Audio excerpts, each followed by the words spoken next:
महाराष्ट्रातला शेतकरी दुधाच्या पडलेल्या भावामुळे त्रस्त असताना केंद्र सरकारने तब्बल 10,000 टन दुधाच्या भुकटीची आयात करण्याचा निर्णय घेतलाय। या निर्णयामुळे दूध उत्पादक शेतकरी देशोधडीला लागण्याची शक्यता आहे।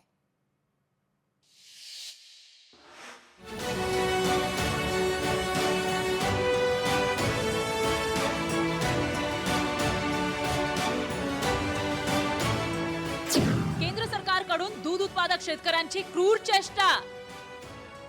10,000 टन दूध भुकटीची सरकारकडून आयात। दुधाचे भाव आणखी पाडण्याचा सरकारचा डाव। दूध दरासाठी शेतकरी रस्त्यावर उतरून आंदोलन करत असताना सरकारने दूध भुकटी आयात करण्याचा निर्णय घेतलाय। देशांतर्गत दूध भुकटी गोदामांमध्ये पडून असताना केंद्र सरकारने तब्बल 10,000 टन दूध भुकटी आयात करण्याचा घाट घातलाय। हा निर्णय म्हणजे सरकारला आत्महत्येस प्रवृत्त करण्याचा प्रकार असल्याचा आरोप विरोधकांनी केलाय। दुधावरची भुकटींची आयात करणं म्हणजेच पुन्हा दुधामध्ये मिठाचा खडा टाकून दूध नासवणं आहे आणि शेतकऱ्याला पुन्हा आत्महत्येस प्रवृत्त करणं आहे किंवा शेतकऱ्याला पुन्हा उद्ध्वस्त करणं आहे असं मी मानतो। केंद्र सरकारची धोरणं शेतकरी विरोधी असल्याचा आरोप शेकाप नेते जयंत पाटलांनी केलाय।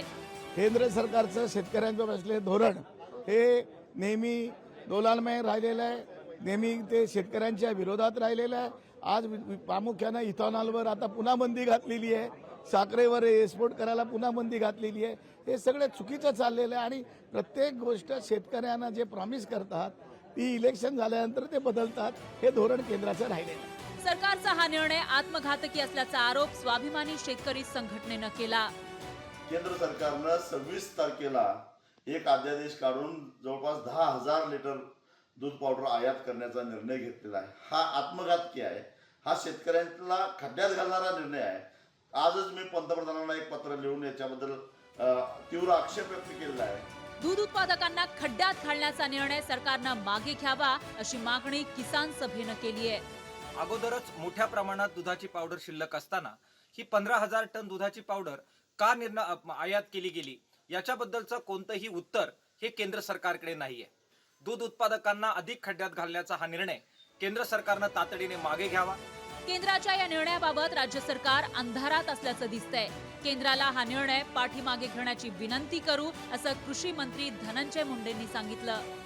मी केंद्रीय कृषी मंत्र्यांशी या ठिकाणी स्वतः चर्चा करणार आहे आणि त्याबाबत काहीतरी निर्णय आणि त्याचबाबत आणखीन जे मंत्री आहेत केंद्रीय कृषी मंत्र्याकडून आपण कॉमर्स मंत्रालयाच्या बाबतीमध्ये सुद्धा त्या बाबतीमध्ये त्यांना विनंती करणार आहे। शेतमालाला हमी भाव मिळत नाही, दुधाला योग्य भाव दिला जात नाही।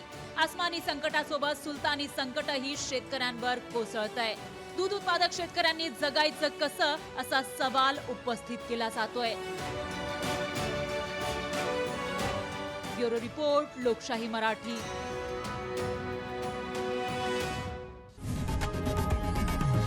लोकशाही मराठी ऐका, पहा, जागरूक रहा।